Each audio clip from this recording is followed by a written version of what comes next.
சிறப்பு பேருந்துகள் இயக்கப்படுகின்றன. தொடர் விடுமுறை காரணமாக சிறப்பு பேருந்துகள் இயக்கப்படுகின்றன. இது தொடர் விடுமுறையாக இருக்கட்டும், பண்டிகை காலங்களாக இருக்கட்டும், இந்த பேருந்துகள் இயக்கப்படுகின்றன. அதுக்கப்புறம் இந்த பேருந்துகள் என்ன ஆகுது அப்படின்னு சொல்லிட்டு நமக்கு தெரியலை. 1000க்கு மேற்பட்ட பேருந்துகள் இயக்கப்படுகின்றன. சில சமயங்களில் 2000 பேருந்துகள் கூட இயக்கப்படுகின்றன. ஆனால் இந்த 2வது சனிக்கிழமை, 4வது சனிக்கிழமை இந்த நாட்களில் நமக்கு ஊருக்கு போகிறதுக்கு பஸ்ஸும் கிடைக்காது. ஊர்லேருந்து ரிட்டன் திரும்ப வர்றதுக்கும் பஸ்ஸு கிடைக்காது. மற்ற நாட்களில் எல்லாம் காலியாக இருக்கும். ஆனால் ஏகப்பட்ட பஸ் போகும். குறிப்பாக திங்கள் முதல் வெள்ளிக்கிழமை வர, வேலைக்கிழமை வர, வெள்ளிக்கிழமை கொஞ்சம் ரஷ் ஆயிரும். வேலைக்கிழமை வரைக்கும் எல்லா வண்டியும் காலியாக போகும். அளவுக்கு அதிகமான வண்டிகளே போகும். நான் பஸ் ஸ்டாண்டில் எல்லாம் நின்று பார்த்துருக்கேன் ஊருக்கு போகும்போது. ஆனால் இந்த வெள்ளி சனி நாட்களில் மட்டும் சிறப்பு பேருந்தும் இருக்காது.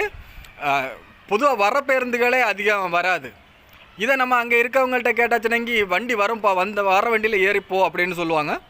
இந்த மாதிரிப்பட்ட அனுபவம் உங்களுக்கு இருக்கா அப்படின்னு சொல்லிட்டு கமெண்ட் பண்ணுங்கள். நான் எல்லாம் ரொம்ப அனுபவிச்சிருக்கேன். திடீர்னு ஒரு அவசரத்துக்காக இந்த 2nd சாட்டர்டே 4th சாட்டர்டே எல்லாம் ஊருக்கு போவோம். ரிட்டன் வரும்போது படாத பாடுபட்டெல்லாம் வந்த நாட்கள் உண்டு. நான் சென்னை வரைக்கும் 4 பஸ்ஸுகளில் மாறி மாறி ஏறி வந்த நாட்களும் உண்டு.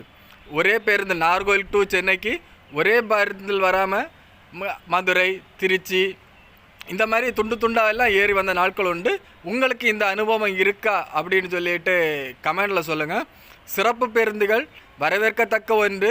ஆனால் இந்த 2nd சாட்டர்டே 4th சாட்டர்டேலேயும் இந்த சிறப்பு பேருந்துகளை கொஞ்சம் கவனித்து விட்டீங்கன்னா நல்லா இருக்கும். அதைத்தான் நான் இந்த வீடியோவில் சொல்ல வரேன்.